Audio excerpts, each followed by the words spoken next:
நீர் எனக்கு பாராட்டின உமது கிருபை பெரியது.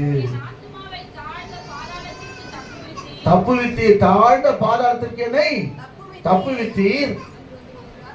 அல்லேலூயா சொல்லுவோம்.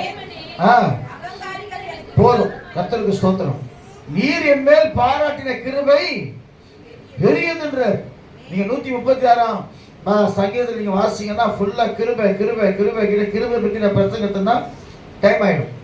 ஏன்னா வேதத்துல ரொம்ப கிருபை தான் அதிகமா இருக்கு. எங்க பார்த்தாலும் கிருபை, எங்க பார்த்தாலும் கிருபை, எங்க பார்த்தாலும் கிருபை. தாவீதுக்கு ஒரு கிருபை கொடுக்குறாரு, நோவாவுக்கும் கர்த்தருடைய கண்களிலே கிருபை கிடைச்சது. நம்ம பார்த்துட்டே இருக்கலாம். கர்த்தருக்கு ஸ்தோத்திரம்.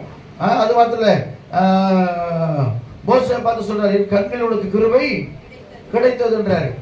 அவ ஏன் காரணம் என்னன்னு சொன்னா, எனக்கு அன்பான தேவ பிள்ளைகளே, தேவன் நம்ம கிருபை உள்ளவராக இருக்கிறார்.